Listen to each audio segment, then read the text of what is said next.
société. Jean-François Barry, tu étais à Val-d'Or tout récemment, puis tu en as profité pour te promener un petit peu dans la région. Qu'est-ce que tu as découvert?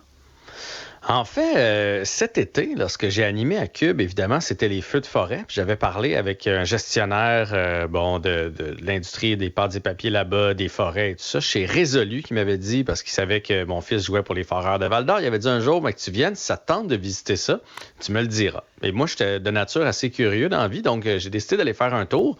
Alors, samedi, je suis allé à Santerre, qui est à peu près à 45 minutes de Val-d'Or, voir les installations et voir là où a eu lieu les feux de forêt.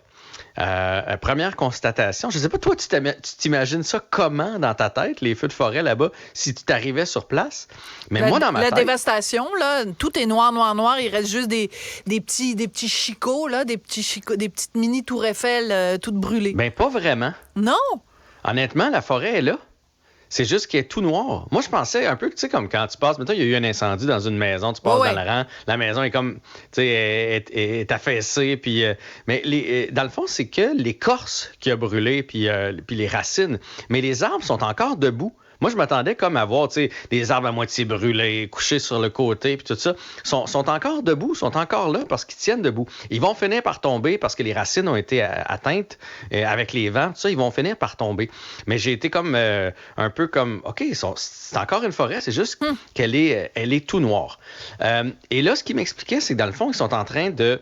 Ils n'ont plus le permis pour aller chercher du bois vert. Ils sont obligés de prendre ce bois-là parce qu'il faut le sortir du bois parce qu'il est encore bon. Quand j'ai été visiter à l'intérieur, j'ai pu voir la coupe du bois, puis sur un rond gros comme une chaudière, mettons. Bon, mais c'est que le tour, c'est à peu près l'épaisseur de notre main qui est brûlée. Tout le reste du bois à l'intérieur, il est encore bon. Mais comment on fait pour enlever la partie brûlée puis garder la partie qui est saine et qui est utilisable? C'est super facile. Pour eux autres, c'est presque le même procédé, là, l'écorçage, tout ça. C'est juste que c'est beaucoup plus compliqué pour les machines. Parce que les machines, à cause de la suie, tout ça, se brisent plus. Il n'y a plus d'entretien pour les filtres. Pour les employés aussi, on a dû installer des ventilateurs, tout ça, parce qu'évidemment, on travaille parce que veut pas, ça crée une espèce de petite boucane. Oui. Exactement. Fait que, mais le procédé est le même. Le problème, c'est le longicorne. Le longicorne, c'est un petit ver qui va, lui, dans le bois mort. Chaque fois qu'il y a du bois mort, il s'installe là. Je te vois la face. Non, je le vois, là. Et il pond ses œufs dans le bois. Puis là, ça fait comme un petit chantier, passer un petit tunnel de fourmis, là, si on veut. Et ça va faire des trous dans le bois, ce qui va faire en sorte que, malheureusement pour eux autres, leur bois va se vendre moins cher. Parce que toi, si tu arrives à la quincaillerie, que tu veux pas celui qui a des trous, même si honnêtement, c'est tellement des petits trous que ça changerait rien sur la solidité de ton mur. Mais moi, je suis madame économie. Fait que si tu me dis mon bois est moins cher et que c'est juste un petit peu esthétique puis que ça fait pas de différence, ma tante Sophie est un peu grippe-sous sur ces affaires-là.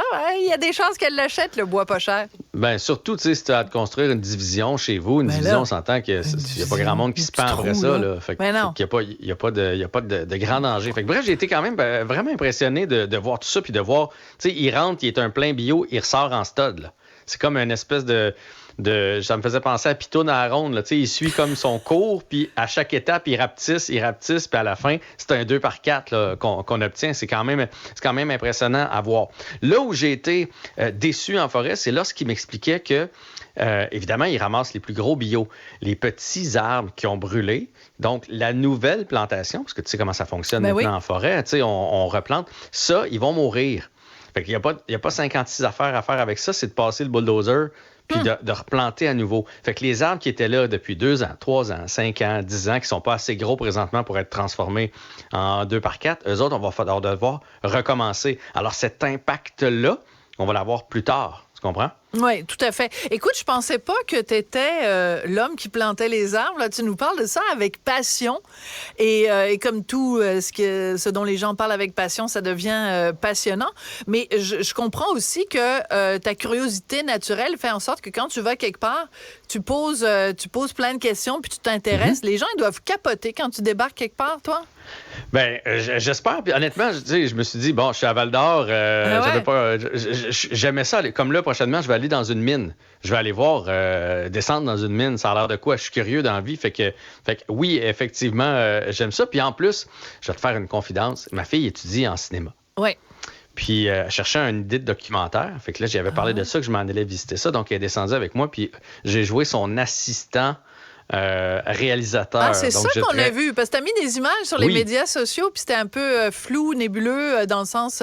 Mais donc, c'est ça, elle fait un documentaire là-dessus. Bien, c'est un documentaire pour l'école. Là. Vous ne verrez pas ça nulle part. Ben, c'est un travail étudiant. Non, mais attendez-vous pas que ça soit à l'affiche. Là. C'est un travail étudiant. Mais je trouvais ça tellement beau de la voir travailler. Tu sais, ma fille est rendue à 20 ans. Tu vas voir quand ton fils va grandir, puis à un moment donné, tu fais OK, il est en train de devenir un petit homme. Puis là, elle hésitait un peu à aller en cinéma. Puis là, quand tu fais comme, OK, elle est dans sa branche parce qu'elle trippe, puis OK, une autre shot par là. Ah, une autre shot par là. Tu vois dans ses yeux la passion. Là, c'était bien le fun aussi. Fait que j'ai joint l'utile à l'agréable. Mais l'autre affaire qui m'a impressionné, Sophie, c'est la proximité. C'est fou. Tu sais, moi, je pensais, il m'a dit, on va aller à l'usine, puis après ça, je vais te monter dans le bois voir les feux de forêt. Fait que moi, je me suis dit, on va rouler... pendant un bout, là, avant de voir des feux de forêt. On a roulé 10 minutes, puis on était arrivé. Fait que ça veut dire, pour vous donner un exemple, là, mettons que l'usine est où il y a le pont Jacques-Cartier. Ouais. Ben, les feux commençaient au maximum aux promenades Saint-Bruno, là. Fait que ça veut dire que là, je comprends leur inquiétude, là. C'était quand même rendu vraiment proche de l'usine et de la ville, parce que moi, je disais, hey, votre usine, il dit, ouais, puis nos maisons. J'ai fait, ouais, effectivement, vos maisons aussi. Éventuellement, oui. Oui. Fait que ça aussi, ça m'a vraiment impressionné. Puis l'autre affaire, c'est de réaliser, il m'expliquait que les gens qui travaillent à cette usine-là, à quel point c'est important, l'industrie du bois, c'est une industrie qui est mono-économique, je pense, qui a appelé ça. Donc, l'usine ferme, la ville ferme. Il n'y a plus rien, c'est ça. Exactement. Parce qu'ils ont créé un dépanneur, une épicerie pour les employés qui sont là, etc., etc. Mais donc, s'il n'y a plus la raison première pour être là, bien évidemment, le reste ne tient plus longtemps. Fait que c'est tout, pour vrai, c'est toute une visite que j'ai faite. Puis il m'a montré sur le territoire la grosseur du feu. C'est 14 fois la ville de Montréal. C'est 14 fois l'île de Montréal en feu de forêt là, qu'on a eu. Là. C'est gros, là, la portion des feux. Fait que, tu sais, quand on a vu le nuage de boucan ici, là, ben là-bas, ils se battaient vraiment avec quelque chose de gros qu'on a déjà un peu, je veux pas dire oublié, mais tu sais, l'actualité fait en sorte que il y a d'autres choses qui arrivent, d'autres conflits, d'autres affaires. Puis tu sais, déjà, on relègue, on dirait, aux oubliettes cette histoire-là, qui va malheureusement revenir. Alors moi, j'ai quand même une question pour toi. Tout ça est absolument passionnant. Pourquoi, toi qui habites sur la rive sud de Montréal, ton fils joue pour les Foreurs de Val-d'Or? Juste me l'expliquer brièvement. Bien, parce qu'il joue dans la Ligue de hockey junior majeur du Québec. OK.